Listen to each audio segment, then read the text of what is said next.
Do you ever wonder what are the things that will really hurt you when you own a rental property, and what are the things that will make your investment go away? I'm Steve Rozenberg, and today we're going to talk about the top 5 property killers.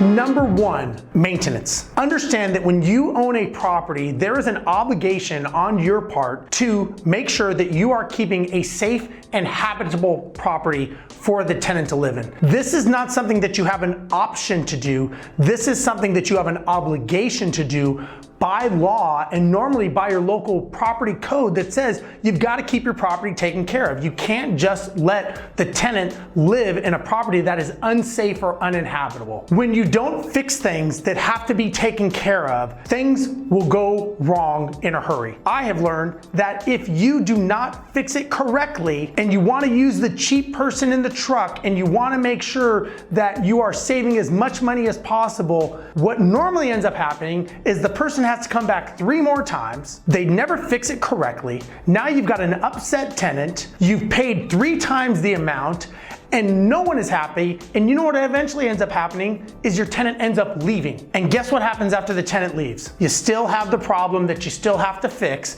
but now you don't have the rental cash flow coming in and you just made your problem worse. Don't do something like take a $50 water drip problem and turn it into a several $1,000 mold issue because you don't want to take care of a small maintenance item. Remember, these things do not go away. This is your investment property and you've got to take care of it and you've got to treat it correctly. So maintenance is the biggest property killer that you will deal with when it comes to owning a rental property. Number 2, vacancy. Vacancy is something that is a very, very stressful time. Normally, vacancy is not something that's planned. You don't plan to have a property not producing revenue, not producing income. So what happens when your property is vacant is you are stressed.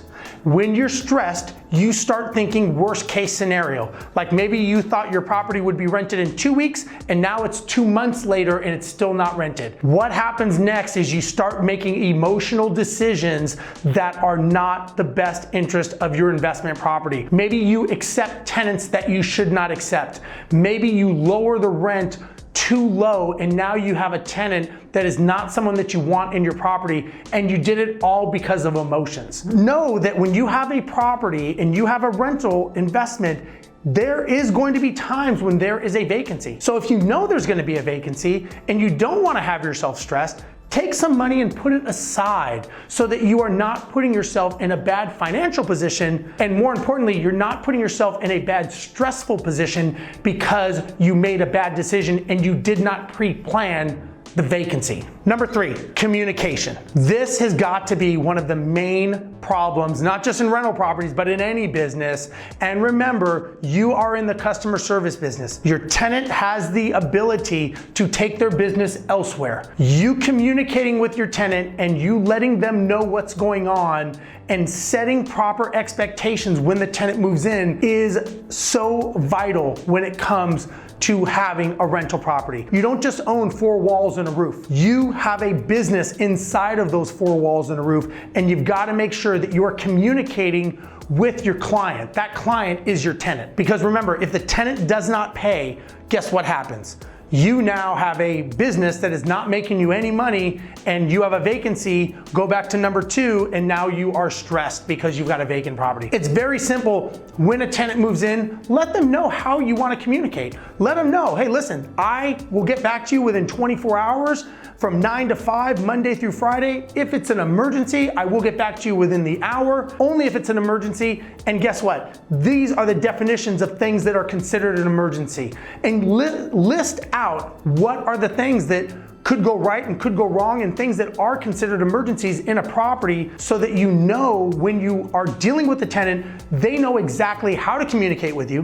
They know exactly what is an emergency and what is a standard. And when you do communicate with them, I will tell you this, do not make emotional reactions when you are communicating with your tenant. I have never known anyone that says they text messaged back a tenant in the middle of eating dinner and they were upset and they were glad that they did that because they were pissed off at that moment. You always have to think, who could be reading that text down the road, especially if you're in a court situation or a legal battle? Never do something out of emotions. Sit back, think about it, and then answer the communication, and only do it in a very professional manner and the way that you outlined in the expectation conversation you had with the tenant when they moved in. Number 4, expectations. This is very important, not just with your tenant, but with your contractors and vendors and your realtors, anyone that you business with. Make sure that you have proper expectations and that you've discussed these expectations. So for example, when you have a contractor, make sure that you give them the expectations of when you want a job to be done. Let them know what you expect the job to look like, what the quality of work should be, what the cost should be, and again, let them know what it should be expected to be, and more important, what you expect to get back from them. Same thing with your resident. When you are renting a property to a tenant, there is nothing better than sitting down with them and setting out the proper expectations of how you want your property to be treated, when you expect your rent, what you do with late fees, all of that, and all of those expectations are put in the lease agreement. And that's how you know what the proper expectations are.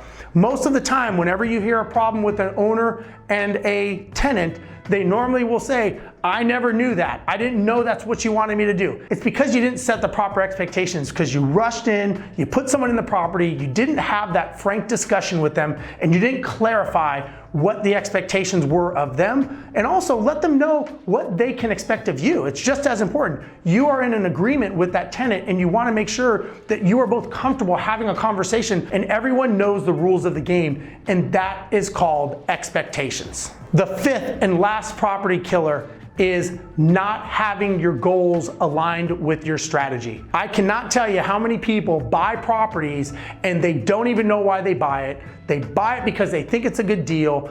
The numbers look good, the cash on cash was good, and next thing you know, they have a property and it's not even getting them close to their goals. As a matter of fact, it's taking them further away from their goals. Always make sure that whenever you're looking at a deal and you're thinking about how this is going to put into your portfolio, does it align with your goals? And more importantly, is it part of your strategy? The very quick and easy way to identify if it is the numbers. The numbers will dictate and tell you a story, and it will tell you whether or not this is something that you should buy or something you should not buy, something you should invest in for the property, something you should not. It's all based on mathematical numbers, and it's an equation, and it's very simple. The challenge a lot of times is we will make those numbers say or look however we want them to do, and we ignore what the facts are. So make sure that your expectations are aligned and your goals, everything is set very clear. I recommend that you sit down, you write those goals out, you write down what the strategy is going to be, so that in 2, 3, 4 months or 2 years down the road, when you're looking at another deal, you can ask yourself, does this take me further to my goal? Or is it taking me further away from my goal? And that's what's so important, and you really gotta think about that when you're buying a property and you're looking at a deal or maybe refinancing or making a decision, and always make sure that it is aligned with your goals. These are the things that will kill you in the landlording business, and make sure that you slow down sometimes to speed up. You don't need to rush these things. Make sure you have a good business model, make sure it's a sound business model, and remember, you are running a business that's customer service. It's not just 4 walls and a roof. It is a business that you need to create revenue. The tenant is what creates that revenue for you, and more importantly, you've got to make sure that you're protecting your investment and it's getting you closer to your goals and not further away. If you liked what I had to say, please make sure you comment, subscribe to the channel, and make sure you leave me a note and let me know what you think. I'm Steve Rozenberg. I want to thank you for watching. Bye-bye.